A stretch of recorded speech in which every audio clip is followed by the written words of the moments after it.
Alors, ce deuxième cours va concerner essentiellement une partie du milieu intérieur, à savoir le sang. Donc, c'est un cours essentiellement descriptif, il n'y a pas beaucoup de choses à expliquer, simplement, il faut retenir un certain nombre d'éléments, donc il faut apprendre par cœur tout ce que je vais vous dire dans cette capsule, donc tout ce qui concerne le sang. Ce sont des généralités, c'est pas le détail, on ne va pas détailler parce qu'on a d'autres choses à développer par la suite, dans la suite du cours, essentiellement ce qui concerne l'électrophysiologie et la physiologie cellulaire. Donc le sang, vous le savez déjà, hein, on peut donc définir le sang comme un tissu conjonctif.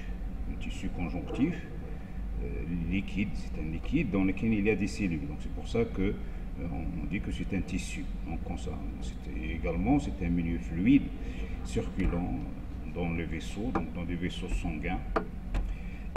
Son pH, comme nous avons vu, il est de 7,4, donc en dehors de ce pH, la vie deviendra impossible. Alors, si vous voulez prélever le sang pour l'étudier, il faut le mettre dans un tube. Si vous voulez le mettre dans un tube, le sang, il faut le mettre dans un tube. Avant de prélever donc le sang et le mettre dans un tube, il faut absolument auparavant mettre quelque chose ici. Alors, il faut mettre soit de l'EDTA, ce qu'on appelle l'EDTA, ou bien l'EGTA, ou bien l'oxalate. L'oxalate, alors c'est une poudre blanche hein, qu'il faut mettre au fond du tube avant de centrifuger, donc avant de mélanger tout. L'EGTA et l'EDTA permettent de prélever le sang et donc il empêche la coagulation. Il empêche la coagulation, donc par la suite on va expliquer pourquoi les GTA, les DTA, l'oxalate, ce sont des chélateurs de calcium. Donc il empêche la coagulation, la solidification du sang.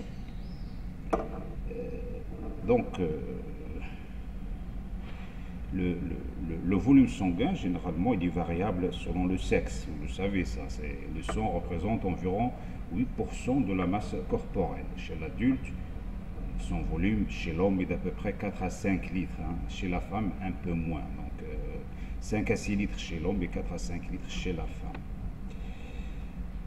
Les phases solides du sang, ce sont les éléments figurés, constitués par les globules rouges, les globules blancs et les plaquettes, et ces cellules vont baigner dans un liquide qu'on appelle le plasma, qui constitue le milieu hétérogène. Et on peut le séparer, donc on peut séparer la partie solide de la partie liquide du sang par centrifugation. Mais auparavant, il faut mettre un chélateur de calcium, sinon le sang va se coaguler. Donc il faut mettre soit les GTA, soit les DTA. Donc attention, ce sont des chélateurs de calcium, donc il faut mettre soit les DTA. Les DTA est un complexe des ions calcium, c'est-à-dire ils fixent les ions calcium qui sont vraiment indispensables à la coagulation, essentiels à la coagulation. Sans le calcium, il n'y aura pas de coagulation. Et donc, comme les DTA et les GTA ou bien l'oxalate fixent le calcium, donc ils suppriment le calcium du milieu et ça provoque ça provoque donc il va rendre le sang non coagulable, donc il empêche la coagulation et on peut donc aussi faire une centrifugation, donc obtenir une sédimentation par centrifugation. Et la composition du sang. Pour la composition du sang, donc voilà le tissu dont je vous ai parlé. Ici vous avez donc des globules rouges que vous voyez qui sont suspendus dans le plasma, ici sur le plasma. Et vous avez ici les globules blancs. Vous voyez que les globules blancs, ici, ce sont des cellules beaucoup plus grosses avec des noyaux. Alors que les globules rouges, il n'y a pas de noyaux dans les globules rouges. Cela signifie que les globules rouges, ils ont perdu leur noyau. Ce sont des cellules qui ont perdu leur noyau au cours de l'évolution. Alors que les globules blancs, qui sont moins nombreux, regardez, 1, 2, 3, 4 et 5, donc par rapport à l'ensemble, ils sont très faibles en quantité. Il y a aussi une troisième catégorie de cellules qu'on appelle les plaquettes. Donc les plaquettes, ce sont des petites cellules ici, hein, les plaquettes sanguines. Donc on verra à quoi ça sert les globules rouges, à quoi ça sert les globules blancs et les plaquettes du sang. Donc, sachez que le sang est un tissu formé par un ensemble de cellules. Alors, si on veut obtenir le sang, on fait une sédimentation. La sédimentation se fait essentiellement par centrifugation. La centrifugation va donc définir deux parties, une partie liquide et une partie solide. Alors la partie solide, il y a dans cette partie solide les trois types de cellules dont je vous ai parlé, et la partie qui est jaune, en gros c'est le plasma, c'est la partie liquide. Alors on va donc déterminer ce qu'on appelle la vitesse de sédimentation, c'est-à-dire la vitesse avec laquelle le sang va se sédimenter. Et cette vitesse va nous donner une certaine valeur.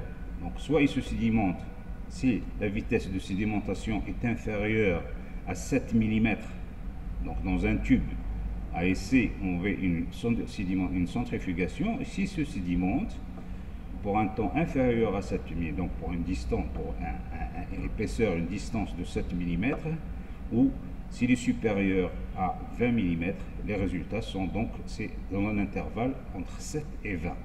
Donc en dehors de cette vitesse de sédimentation, le sang, il y a une infection, et essentiellement, par exemple, ça provoque la tuberculose ou une infection urinaire. Donc tuberculose, c'est une maladie des poumons très dangereuse, et une infection urinaire, c'est-à-dire que votre urine, votre vessie est infectée, votre système urinaire est infecté.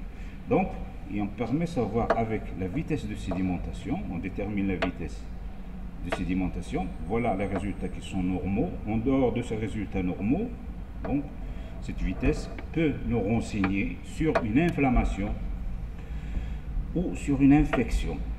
Mais attention, c'est une mesure qui n'est pas spécifique.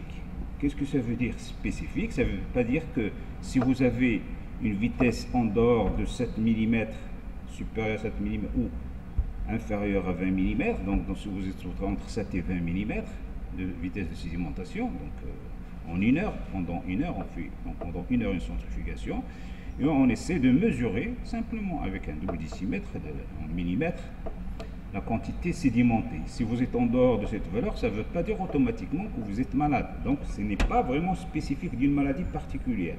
Mais il faut faire d'autres examens. Mais ça nous renseigne déjà sur le fait que il y a des problèmes. Il y a un problème qu'il faut savoir pourquoi on a. Donc c'est une mesure non spécifique qui doit être accompagnée de d'autres analyses. Alors, il est de quelques millimètres par heure chez une personne normale et ne devrait pas excéder 15 chez les hommes ou bien 20, donc d'où le résultat de 20 ici chez les femmes. Alors, lorsqu'il augmente, on soupçonne qu'il y a une inflammation. Donc une inflammation, une infection urinaire, la tuberculose, mais ça ne veut pas dire, mais ce n'est pas une mesure spécifique, c'est-à-dire spécifique d'une maladie particulière. Il faut faire d'autres analyses. Alors le plasma, il représente à peu près 55% du sang total. 55% du total, donc presque la moitié, c'est du plasma, c'est la partie liquide. Ensuite, vous avez les globules blancs. Alors les globules blancs, ils sont très faiblement représentés, ils représentent à peu près 1%. Et que les globules rouges, ils représentent 45% du sang total. Donc, vous voyez que les globules rouges, leur rôle, c'est essentiellement le transport de l'oxygène. Et vous voyez que les globules blancs étant un système de défense, un système immunitaire. Donc, système de défense, leur nombre est très faible, mais leur importance est considérable. Si le système immunitaire est défaillant, c'est-à-dire en cas de coronavirus, en cas de virus, de destruction des globules blancs, donc lorsque le système immunitaire ne marche pas, on tombe malade. Donc, représenter faiblement 1%, ça ne veut pas dire que leur importance n'est pas très importante par rapport aux globules rouges. Non, leur importance est vraiment très importante. Alors les trois types donc de cellules, globules rouges, globules blancs et les plaquettes, ce sont des cellules qui proviennent d'une seule cellule initialement qui va donner globules rouges, globules blancs et plaquettes. Alors cette cellule-là, c'est ces cellules qui vont donner soit l'une, soit l'autre en fonction des besoins. Si le corps a besoin de globules rouges, ces cellules se transforment en globules rouges. si le corps a besoin de globules blancs, donc cette cellule-là initiale a toutes les potentialités pour devenir soit globule rouge, soit globule blanc, soit plaquette. Alors ces cellules, ce sont des cellules souches. On les appelle les cellules souches. Donc ça, c'est une cellule souche. Où se trouvent ces cellules souches? Ces cellules souches se trouvent au niveau de l'os. Vous avez dans la jambe, il y a un grand os, donc on va le faire comme ça, votre os. Et ici, il y a des cellules souches. Au centre de l'os, vous avez des cellules souches qui peuvent donner, par division cellulaire, soit les globules rouges, soit les globules blancs, soit les plaquettes. Alors le nombre varie. Chez les globules rouges ou hématies, leur nombre est de 5 millions par millimètre cube. En cas de défaillance, si vous n'avez pas ce nombre-là, il y a un problème, c'est que soit vous avez une anémie, soit vous avez une anoxie, ou les deux. Pour les globules blancs, on les appelle aussi des leucocytes. Donc globules rouges, hématies, globules blancs, les leucocytes. Leur nombre, c'est à peu près très faible. Je vous ai dit que le nombre est très faible et à peu près uniquement de 8000, donc 1% par millimètre cube. Si leur nombre diminue, votre système de défense est affaibli, cas d'infection par un virus. Les plaquettes sanguines, il y a 300 000 par millimètre cube. Alors, s'il y a une déficience, si ce nombre n'est pas atteint, on a un problème d'hémostase. Alors, qu'est-ce que c'est que l'hémostase? On verra à la fin du cours ce que cela signifie l'hémostase. Alors, sachez tout de suite que l'hémostase, c'est le pouvoir de la coagulation du sang. Donc, si le sang ne se coagule pas lors d'une hémorragie, le sang va continuer de couler. Et là, c'est très dangereux. Donc, c'est les plaquettes qui provoquent l'arrêt, par exemple, au cours d'une blessure, l'arrêt de la circulation du sang. Et donc, ce qu'on appelle une hémostase, c'est le mécanisme de coagulation du sang. Alors, je prends une certaine quantité du sang que je mets ici et je rajoute le DTA, donc pour empêcher la coagulation, et je centrifuge. Et j'obtiens une partie solide et une partie liquide. Alors, je peux déterminer avec simplement un double décimètre, je mesure dans ce tube petit a, c'est-à-dire la distance totale, la distance entre le fond du tube et le haut du liquide. Et je fais la distance du solide, je vais noter ça B, c'est la partie des globules rouges. Et lorsque, simplement, qui concerne uniquement les éléments figurés, si je fais le rapport B sur A, ça veut dire le rapport de cellules du sang sur le volume total, ou le volume occupé par les cellules sur le volume total. Je vais appeler ça hématocrite. Hématocrite, c'est le rapport entre l'ensemble des éléments figurés et le volume total du sang. Alors ça, on peut le faire. Je peux déterminer mon hématocrite comme vous pouvez déterminer votre hématocrite. Alors, cette hématocrite n'est pas la même chez tous les gens, chez toutes les personnes. Il est de 45%, si vous faites le rapport, 45% c'est l'état normal. Si cet hématocrite change, s'il y a quelque chose qui ne va pas dans le sang, donc on verra les conditions dans lesquelles cet hématocrite change. Alors l'hématocrite, je répète, la définition de l'hématocrite, c'est le rapport entre le volume occupé par les globules rouges, globules blancs et les plaquettes par rapport au volume total. Donc A, c'est le volume total du sang. Alors, le volume globulaire, donc sur le volume sanguin, on appelle l'hématocrite, il est d'environ 42% chez l'homme et il est de 36% chez la femme. Donc un peu moins chez la femme, l'hématocrite. Mais il peut changer. Quand ce rapport change, il change, par exemple, chez un enfant qui est déshydraté ou lorsqu'il y a une anémie, c'est-à-dire un manque de fer, ou dans le cas d'une augmentation du nombre de globules rouges, la polyglobulie, augmentation du nombre de globules rouges. Donc, si vous faites votre hématocrite, si vous la trouvez qui est variable, c'est-à-dire dans les conditions de maladie, dans les conditions pathologiques, l'hématocrite change. Donc, on peut soupçonner soit que vous avez une déshydratation, soit que vous avez une anémie, soit que vous avez une polyglobulie. Donc, vous voyez que simplement par analyse de la sédimentation du sang, on peut savoir donc ce qui se passe dans le corps en cas de pathologie. Bon, là, je vous donne voilà les conditions dans lesquelles on travaille. Donc, on prélève le sang, on met dans un tube ici, dans un tube, dans centrifuge. Et vous voyez ici que les couches, l'échelle hématocrite. Donc, vous voyez les éléments figurés, le rapport des éléments figurés dans le cas de A et dans le cas de B. Hématocrite, dans le cas de A, il est de 0,48, c'est-à-dire 48%. Et dans l'autre B, il est de 0,43%, il est de 43%, soit 0,43. Donc ces deux sujets-là, ces deux personnes, ils ont A et B, ils ont deux hématocrites différentes. On a dit que la moyenne est à peu près de 45%. Mais bon, ça varie chez les hommes, ça varie chez les femmes. Donc la femme, il a un hématocrite un peu plus faible. Donc, ça peut nous renseigner sur énormément de choses. Alors, qu'est-ce que ça veut dire la polyglobulie, donc augmentation du nombre anormal des globules rouges? Lorsque vous avez votre nombre de globules rouges augmente de façon importante, on sait que lorsque ça diminue, donc s'il y a une diminution du transport de l'oxygène, mais dans certains cas, ça peut augmenter, les globules rouges augmentent. Alors, dans quel cas? C'est dans le cas de la maladie de Vasquez. Si je vous demande qu'est-ce que c'est que la maladie de Vasquez, la maladie de Vasquez, c'est une augmentation exagérée de la production des globules rouges. Donc, comme je vous ai dit, les globules rouges proviennent de la masse de la moelle osseuse.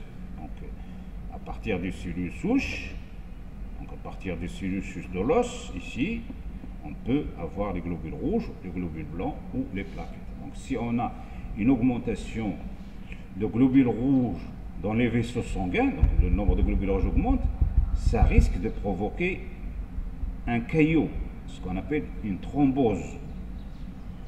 Donc, il ne faut pas avoir moins de globules rouges, c'est une anémie, donc il n'y a pas de, c'est une carence en fer, mais quand vous avez plus, ça risque aussi de provoquer, donc, soit que vous avez une diminution du transport d'oxygène dans le cas d'anémie, soit vous avez, donc, dans le cas de pathologie, une thrombose, c'est-à-dire un caillot qui peut se former dans le vaisseau. Et là, c'est très dangereux parce que l'oxygène ne peut pas passer dans ces vaisseaux et donc les neurones qui sont irrigués par le sang risquent d'avoir des ennuis de manque d'oxygène.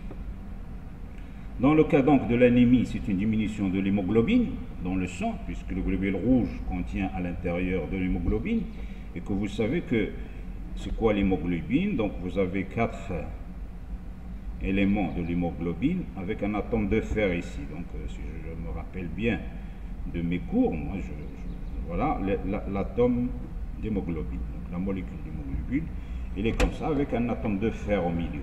Atome de fer. Et donc s'il y a donc ça c'est l'hémoglobine.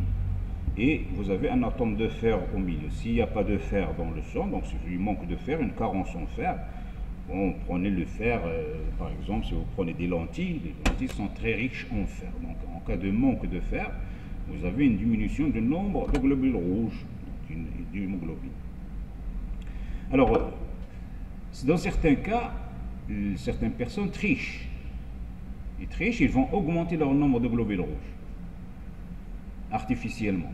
On peut augmenter artificiellement le nombre de globules rouges. Alors, il y a plusieurs techniques pour tricher, pour augmenter le nombre de globules rouges. Par exemple, on peut donc essayer de voir les choses de la façon suivante.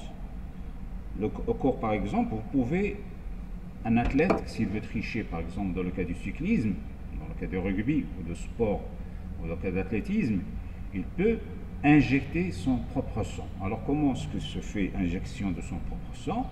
Comme vous savez que le sang se renouvelle, donc 3 mois ou 4 mois avant la compétition, il va prélever un peu de sang, disons jusqu'à 100 millilitres, c'est possible, 100 millilitres, c'est facile, ou 50 millilitres, il le met au congélateur et le stocke.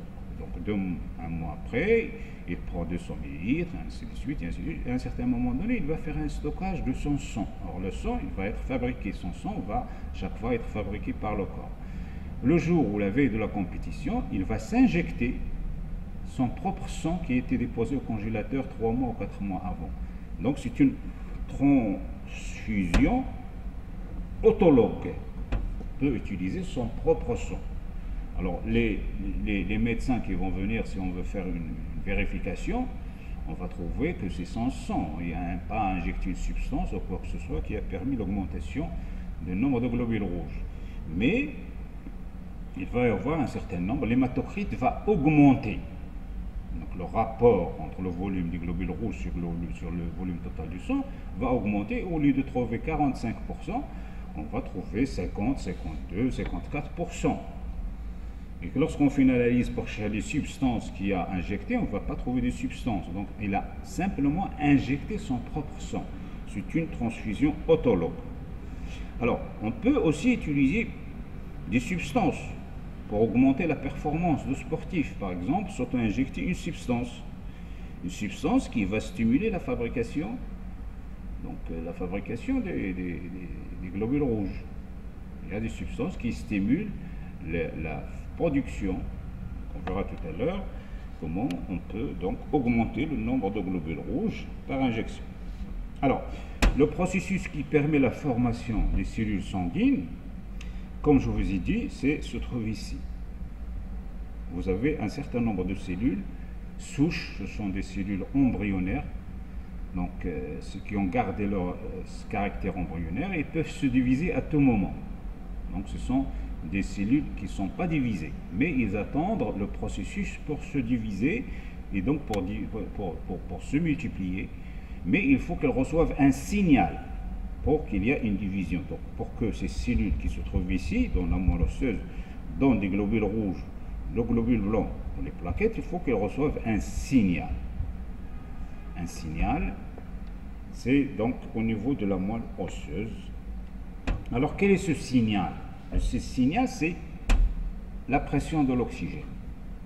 Alors, si vous voulez, par exemple, augmenter votre nombre de globules rouges, vous allez en haute montagne, vous allez au Keimden. En haute montagne, la pression d'oxygène diminue.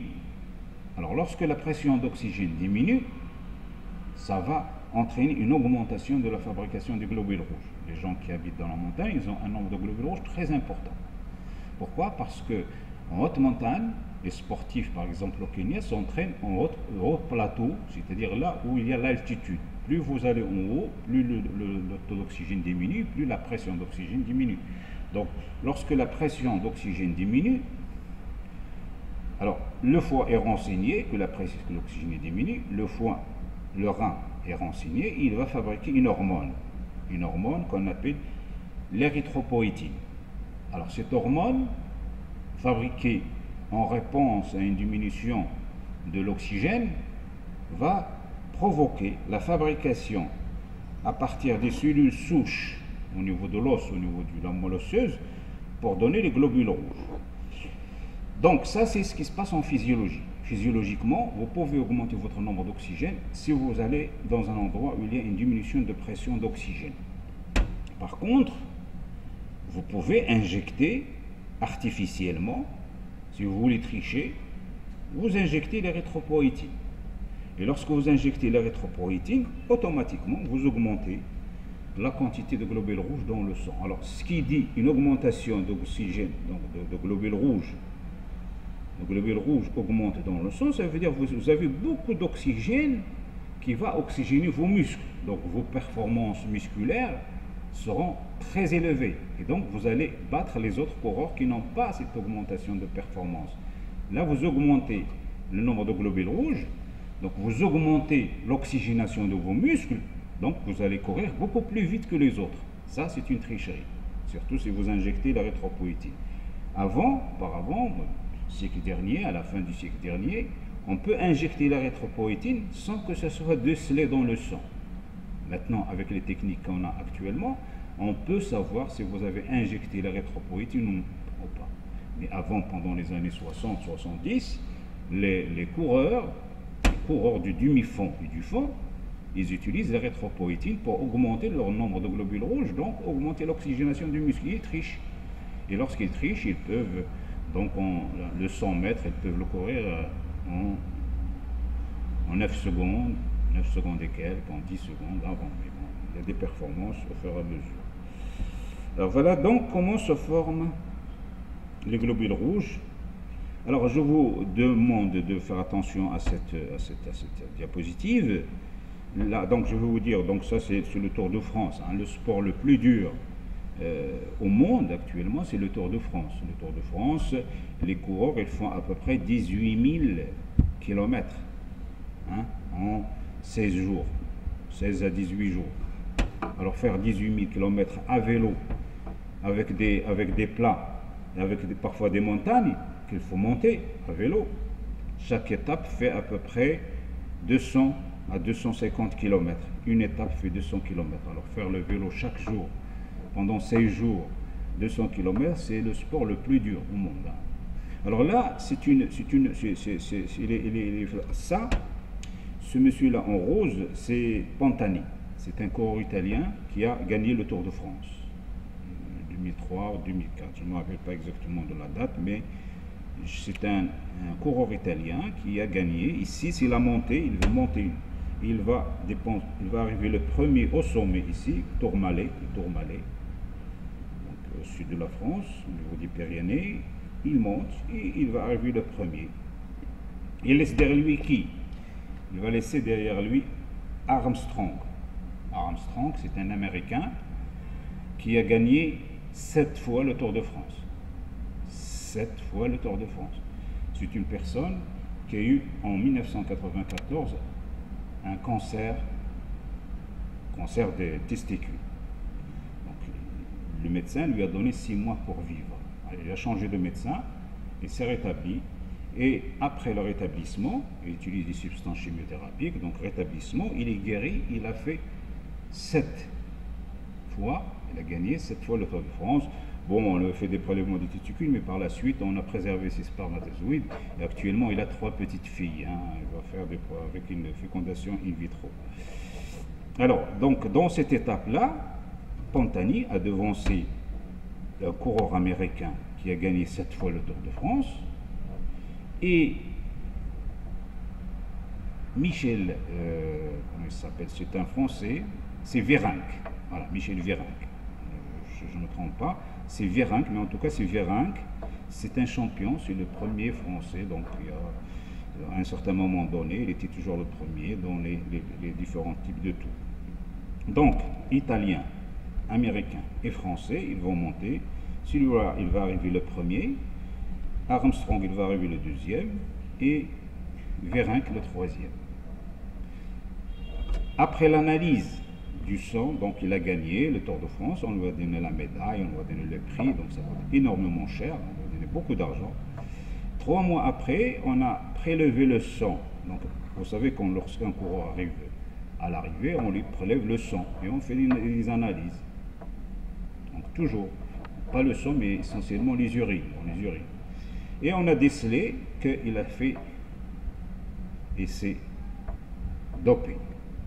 Dopage, ça veut dire injection d'une substance illicite qui a augmenté son taux de globules rouges. Alors, il a tout rendu, le prix donc, du Tour de France de cette année-là, il a rendu, et on l'a destitué, on a enlevé le prix, et on l'a donné essentiellement à Armstrong, Louis Armstrong. Alors, le malheur de tout ça, pour que je vous raconte tout ça, alors ce monsieur-là, lorsqu'on lui a enlevé le prix, il est entré dans une chambre d'hôtel et il s'est suicidé. Donc là, vous pouvez regarder, c'est Pantani. Pantani, regardez si vous avez internet, Pantani, c'est un coureur qui s'est suicidé, donc il s'est donné la mort.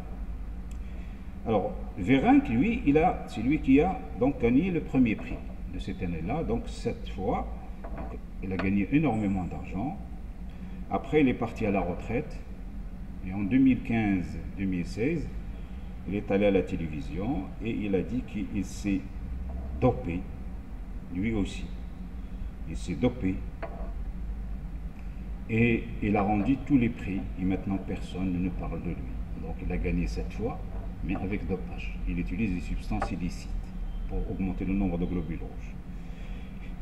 Il reste Vérinck. Vérinck, lui, il n'a jamais gagné le Tour de France. Jamais. Jamais gagné le Tour de France. Tout simplement parce qu'il ne s'est jamais dopé.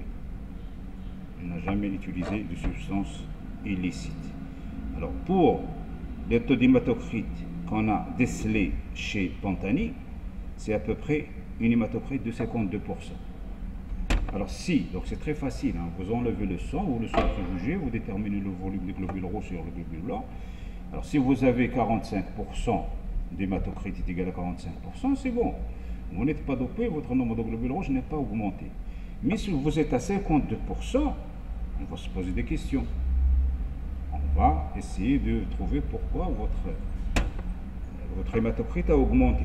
Donc, c'est un signe qu'on utilise actuellement pour déterminer si vous êtes dopé ou pas dopé. Alors, quel est le rôle du dopage? C'est d'augmenter le nombre de globules rouges. Vous savez que le sang qui fixe le gaz carbonique est transformé au niveau du poumon en sang qui a fixé l'oxygène. Donc, s'il fixe l'oxygène, si le globule rouge fixe l'oxygène, ils sont rouges. Si il ne fixe pas l'oxygène, ils sont de couleur sombre. Donc, l'hémoglobine fixe, une molécule d'hémoglobine fixe 4O2 pour donner l'oxyhémoglobine. L'oxyhémoglobine a une couleur rouge. Voilà le rôle donc de faire augmenter. Donc, et vous pouvez augmenter votre performance de sport. Alors, le sang contient à peu près, en ce qui concerne maintenant les globules blancs, on a dit que la quantité de globules blancs est faible. Leur nombre est très très faible, il représente à peu près 1% du volume total. Donc le nombre est faible, donc 4000 à 10 000 par millimètre cube. Les globules blancs, ce sont des cellules du système immunitaire, donc de défense contre les maladies. Ils sont présents dans le sang, dans la lymphe et dans les organes lymphoïdes de certains tissus. Donc, ils peuvent augmenter, leur nombre augmente en cas d'inflammation. Ils sont donc très utiles à doser, à savoir quel est votre nombre. Donc, si vous avez un nombre de globules blancs important, donc, si vous êtes malade, il faut chercher la cause de l'augmentation de globules blancs. Alors, les globules blancs, on peut, donc si vous voulez faire des analyses, on peut vous faire vos polynucléaires, ce sont des globules blancs. On peut vous faire le pourcentage des monocytes, on peut vous faire le pourcentage des lymphocytes. Alors, ce sont les trois types de cellules de globules blancs qui se trouvent dans le sang. Alors, si je prends par exemple le cas des lymphocytes, si vous avez 13% des lymphocytes de vos cellules de globules blancs, c'est que votre système lymphatique est défaillant. Généralement, ces lymphocytes diminuent lorsque vous avez une infection par un virus, par exemple dans le cas du sida, HIV. Le nombre de lymphocytes diminue.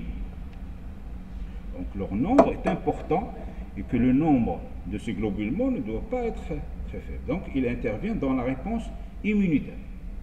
Qu'est-ce que ça veut dire, un système immunitaire? Ça veut dire que dans notre corps, il y a des cellules immunitaires qui réagissent lorsqu'il y a un corps étranger qui entre dans le corps. Alors, ils vont fabriquer ce qu'on appelle les anticorps. Les anticorps qui vont attaquer la paroi du virus, ce qu'on appelle les antigènes. Donc, ces cellules vont fabriquer des anticorps. Alors, pour les polynucléaires granulocytes, ça vous l'avez déjà fait en première année, vous avez donc les cellules sont sous cette forme, il y a un noyau au milieu plurilobé. Ce qui concerne les polynucléaires granulocytes. Polynucléaires qui représentent 70%, il y a plusieurs types. Donc vous avez des polynucléaires granulocytes, parce qu'il y a des grains dans le cytoplasme. Vous avez des lymphocytes, qui représentent 20%. La particularité de ces lymphocytes, c'est que les noyaux dans ces cellules occupent presque tout le volume de la cellule. C'est ça la différence entre les lymphocytes et les granulocytes. Vous pouvez faire la différence entre les lymphocytes et les polynucléaires granulocytes simplement en regardant au microscope l'histologie de ces cellules. Alors, dans le cas des monocytes, les monocytes, vous voyez ici que vous avez des grosses cellules avec un seul noyau, mais qui n'occupe pas tout le volume de la cellule. Alors que ici, le noyau il est plurilobé.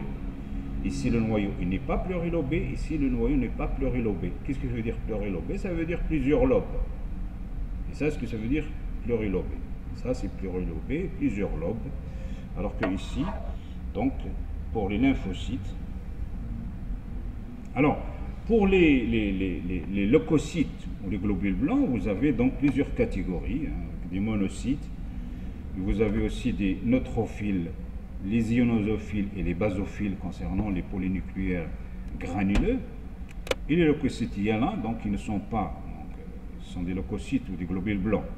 Voilà donc le schéma, comment vous différencier, mais ça je sais que vous les avez déjà étudiés, et donc je ne vais pas me tarder là-dessus.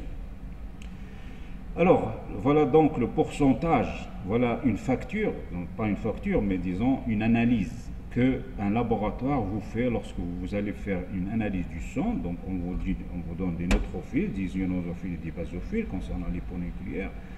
On peut vous donner le pourcentage de vos lymphocytes et on peut vous donner le pourcentage de vos monocytes. Donc ça c'est votre système immunitaire. Voilà les valeurs normales, donc soit donc les valeurs normales que vous devrez avoir. En dehors de ces valeurs, parce qu'il y a des problèmes. Si vous n'arrivez pas à ces valeurs-là, plus ou moins, ça veut dire qu'il y a des problèmes. Ben, par exemple, il y aura une diminution des leucocytes, par exemple, lorsque vous avez une infection virale. C'est le cas, par exemple, du sida, où vous avez une diminution des lymphocytes T. Donc, dans le cas du sida, dans le cas d'une anémie aplasique ou une myofibrose. Ce sont des maladies qui affectent la moelle osseuse. Donc il va y avoir une diminution de la fabrication. Mais attention, cette diminution, parfois, elle est due simplement, non pas une infection par un virus, mais ça peut être simplement une diminution de la vitamine B12.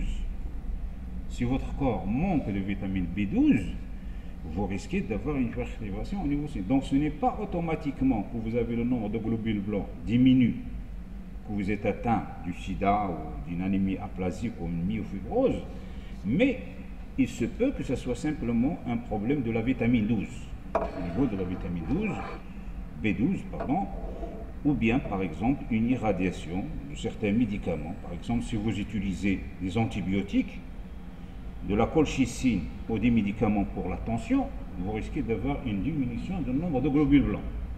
Donc toujours quand vous voulez chez le médecin, vous faites une analyse, vous avez une diminution du nombre de globules blancs, le médecin il regarde, il vous dit est-ce que vous avez pris un médicament? Alors si vous avez pris un antibiotique, le moment où vous enlevez cet antibiotique, le nombre de globules blancs va revenir à l'état normal. Ou vous avez par exemple un médicament contre la tension. La tension, on parlera de la tension lorsqu'on va étudier donc la pression artérielle. Alors, donc je vous donne ça, c'est simplement le détail de ce que je viens de dire. Ce sont des choses, comme je vous ai dit, à retenir. Les neutrophiles, la différence entre les granulocytes, les neutrophiles et les ionosophiles. Donc vous avez le nombre ici, le nombre qui change. Donc voilà le détail, donc il suffit de lire et les polynucléaires basophiles, voilà leur nombre également. Donc ce sont des choses à retenir, ce ne sont pas des choses à expliquer, c'est comme ça, on n'y peut rien, leur nombre est là. Alors voilà encore plus de détails concernant ces trois types de cellules, donc ça je ne vais pas me tarder là-dessus, que je viens de dire.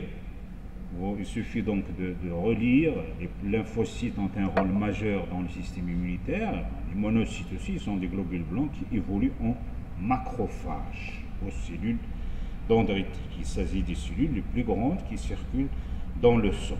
Donc, simplement pour faire la différence entre les différents types de globules blancs. Alors, ce qui nous intéresse, nous les physiologistes, le plus, c'est le mécanisme de coagulation. À quoi ça sert la coagulation? Alors, supposons ici que vous êtes blessé, donc vous vous êtes coupé un vaisseau. Donc, lorsque vous coupez un vaisseau, hop, le sang va sortir. Il va sortir de cette blessure. Donc, ça nous arrive souvent, presque quotidiennement. Et quand vous vous blessez, quelques minutes après, vous avez formation dans ce qu'on appelle un caillot. Un caillot, c'est un caillot qui va fermer cette blessure. Alors, il y a des gens que la perfusion, lorsqu'ils sont blessés, il n'y a pas de formation de caillot. Et le sang continue de circuler, de sortir. Donc, c'est très important, la coagulation. La coagulation, il permet de stopper l'hémorragie. On stoppe l'hémorragie lorsque le sang se coagule. Si notre sang ne se coagule pas, lorsqu'il est en contact avec l'oxygène, et comme je vous ai dit au début de cours, c'est que pour empêcher la coagulation, il faut extraire du calcium du sang. C'est le calcium qui provoque la coagulation du sang. Donc, les personnes, notamment les hémophiles, qui ont des problèmes au niveau de la coagulation du sang, lorsqu'ils se blessent, la coagulation ne s'arrête pas. Lorsque vous partez chez le dentiste et il va vous extraire une dent, il vous demande est-ce que vous prenez un médicament. Alors si vous lui dites oui, je prends le Doliprane, il va vous dire non, je ne vais pas vous extraire la dent maintenant, vous attendez jusqu'aux 3 jours ou 4 jours après avoir utilisé et vous stoppez d'utiliser le Doliprane. Doliprane c'est quoi? C'est de l'aspirine, c'est de l'acide salicylique. L'acide salicylique, il empêche la coagulation du sang. Donc si vous prenez le Doliprane, vous partez chez le médecin, si il vous extrait la dent, vous aurez une hémorragie certaine, ben le sang ne va pas s'arrêter. Donc faites attention, quand vous utilisez le Doliprane, il ne faut pas se blesser. Notamment, par exemple, les gens âgés, les vieux personnes, on leur donne toujours de l'acide salicylique. C'est quoi l'acide salicylique? C'est pour empêcher la coagulation du sang dans les vaisseaux sanguins du cerveau. Le cerveau, il risque d'avoir une hémorragie, et donc pour empêcher la thrombose au niveau du cerveau, on leur donne des substances qui empêchent la coagulation. Mais ces gens-là, ils ne doivent pas se blesser. Alors s'ils se blessent, ils peuvent se vider du sang, ils peuvent perdre jusqu'à un demi-litre de sang. J'en ai vu des personnes comme ça qui utilisent, des vieux personnes, qui utilisent régulièrement et prennent chaque comprimé d'acide salicylique quotidiennement pour empêcher la thrombose, mais il s'est blessé un jour et voilà, et donc il s'est vidé de 1 demi-litre, il a perdu 1 demi-litre de sang. Donc c'est très important. Donc ça c'est un schéma que vous connaissez, que vous avez étudié en terminale, où vous voyez donc le sang, le cœur est formé de 2 parties, une partie gauche et une partie droite. Une partie gauche où il y a du sang oxygéné, et une partie droite donc où il y a le sang non oxygéné, plein de gaz carbonique. 2 types de circulation. Il y a une circulation pulmonaire, donc le sang va vers les poumons et il va être oxygéné, il revient au ventricule gauche. Ça, vous allez le faire en circulation, on est 5. Et ici, vous voyez que donc le sang est renvoyé par le ventricule gauche et il va vers les organes. Puis vous avez du sang qui vient des organes, qui va vers le ventricule droit, oreillette droite, ensuite ventricule droit, c'est la circulation générale. Donc ça circule dans des vaisseaux. Voilà, c'est un petit caricatural, donc il suffit de regarder, ça permet donc de transporter l'oxygène. Le sang permet de transporter l'oxygène, ou bien ici il utilise le gaz carbonique. Bon, là au niveau intestinal, c'est la même chose, au niveau de l'intestin, donc au niveau des microvillosités, vous avez donc du sang rouge, au niveau de la villosité, de l'autre côté vous avez du sang plein de gaz carbonique.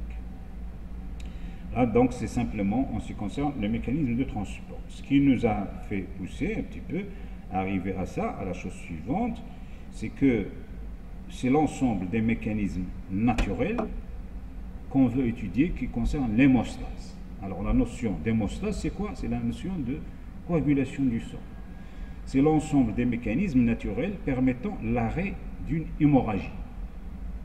Une hémorragie, on peut l'arrêter facilement en utilisant, donc on peut l'arrêter, un mécanisme, l'organisme va utiliser un mécanisme particulier pour stopper l'hémorragie lors de la blessure. Donc on appelle ça hémostase. Alors il existe deux types d'hémostase. L'hémostase primaire, l'hémostase qu'on appelle d'abord le temps vasculaire, comme lorsque vous vous blessez, qu'est-ce qui se passe dans votre organisme? À l'endroit où vous êtes blessé, les artères se contractent, se rétractent. Elles vont provoquer une vasoconstriction. La vasoconstriction, c'est la diminution du diamètre des vaisseaux. Donc là, vous avez un gros vaisseau. S'il y a une vasoconstriction, il devient comme ça. Il se contracte, il se rétracte. Vasoconstriction. Le contraire d'une vasoconstriction, c'est une vasodilatation. Donc, ici, vous avez une vasodilatation. Ici, vous avez une vasoconstriction. Donc, au moment de la blessure, les vaisseaux se contractent. Première chose qui se passe, c'est une vasoconstriction.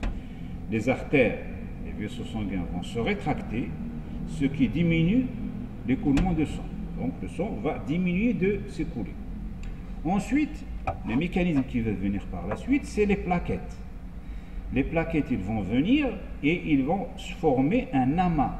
Généralement, ils vont s'agglutiner. Voilà, par exemple, là où vous avez la blessure, bon, le sang, il sort, puis ici, vous avez des plaquettes qui vont se glutiner. Ici, ils vont se réunir, ils vont former un caillou au niveau des parois des vaisseaux.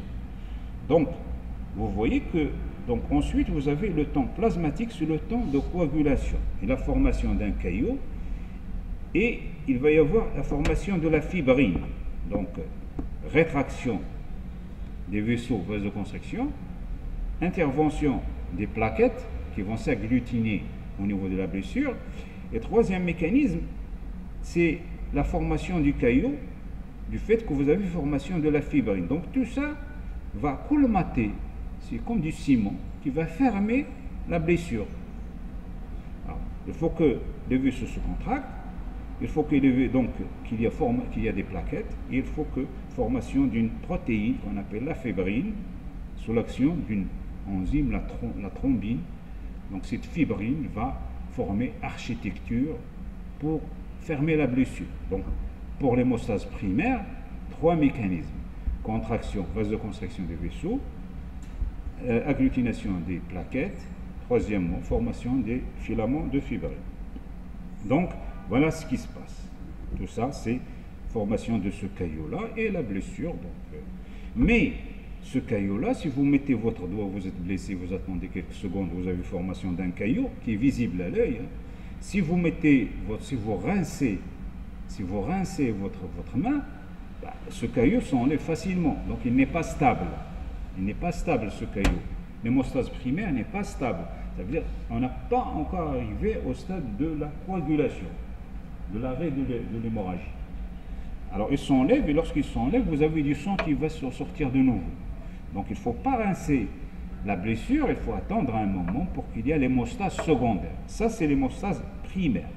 Alors il faut donc attendre qu'il y ait l'hémostase secondaire.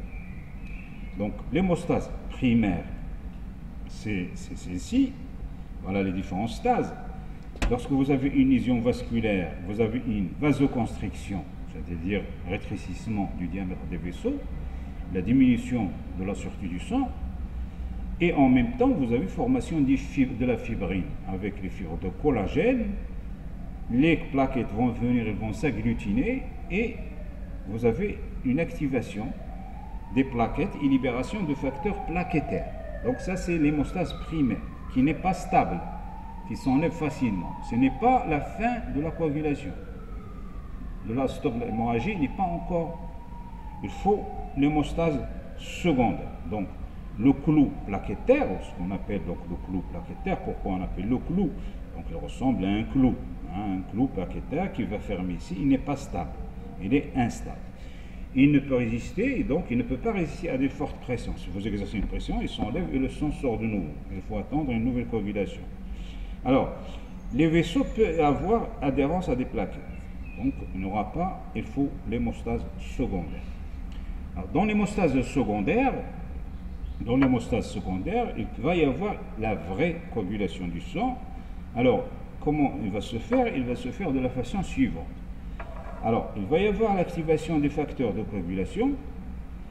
La prothrombine va donner des fibres, donc des thrombines, et la thrombine va transformer la fibrinogène pour former de la fibrine. Très important. Et c'est la fibrine qui va former le caillot.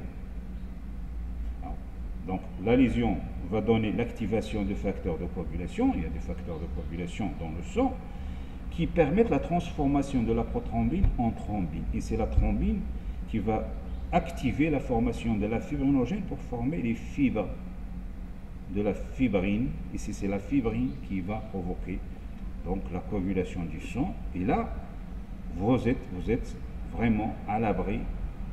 Il n'y aura plus de sortie du sang, donc c'est beaucoup plus stable. Alors, ce qui est important ici, c'est que vous ne pouvez avoir cette réaction, et cette réaction, et cette réaction, que s'il y a du calcium.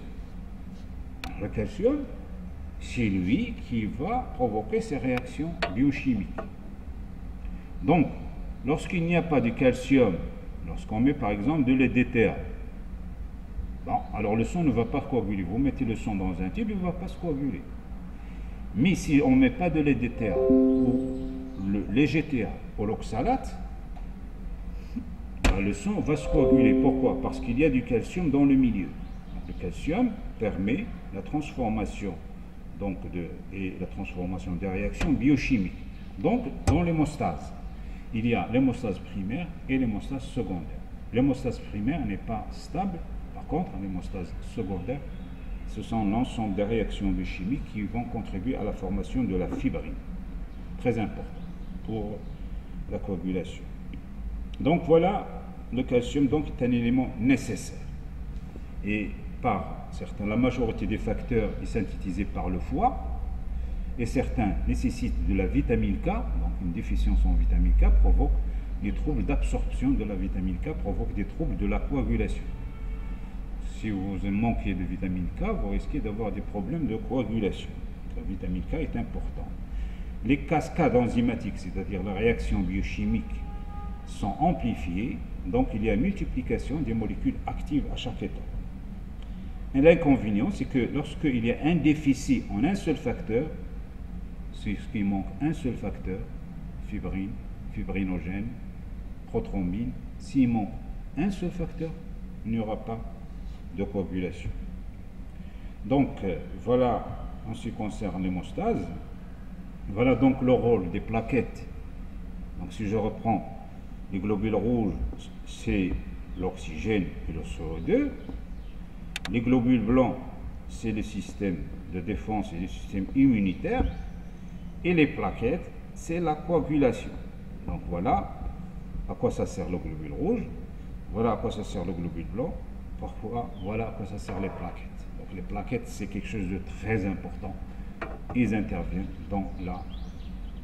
Donc voilà donc ce que vous pouvez avoir pour mesure des plaquettes. Voilà leur nombre. C'est pour ça que parfois le médecin vous demande de faire une analyse et donner le nombre de plaquettes. Voilà. Lorsque le taux est trop bas, les risques d'hémorragie sont plus importants. Un tel taux peut orienter vers une pathologie maligne. Donc on peut dire que lorsque le taux est élevé aussi, donc lorsque vous avez beaucoup de plaquettes, c'est mauvais. Il y a risque de thrombose. Donc c'est un problème de maladie de Vaquès où la moelle osseuse est facteur varié. Donc peut entraîner une augmentation de la fabrication des plaquettes. Les plaquettes, il faut voir juste ce qu'il faut. Alors la fibrinolyse. La fibrinolyse, c'est la résorption du caillot sanguin, c'est-à-dire le caillot, il va disparaître. La fibrine est dissoute sous l'action d'une enzyme, la plasmine. Donc le caillot qui s'est formé ici, donc à un moment donné, il va disparaître, il va être lisse, il va être détruit par des peptidases, par des enzymes, en même temps que le tissu conjonctif seront constitués. Donc formation du tissu conjonctif, donc une nouvelle paroi, et destruction par des peptidases. La plasmine va détruire l'excès du caillot sanguin. Donc il va être détruit. Donc notre corps, il a à peu près tout ce qu'il lui faut pour fonctionner comme il faut. Alors, il ne faut pas oublier que le sérum, quand je dis le sérum, c'est le plasma moins la fibrinogène. Pourquoi? Fibrinogène, s'il n'y a pas de fibrinogène, il n'y aura pas de coagulation. Donc si vous enlevez la fibrinogène de votre plasma comme on obtient, centrifugation, j'enlève ici c'est le plasma, ici ce sont les cellules du sang. Vous prenez ce plasma, vous enlevez la fibrinogène, vous obtenez le sérum physiologique, un sérum physiologique, donc vous pouvez injecter facilement la personne. Le sérum est un liquide sanguin débarrassé des cellules et des protéines de la coagulation, donc le sérum ne se coagule jamais. Voilà, donc je termine ce cours concernant le sang.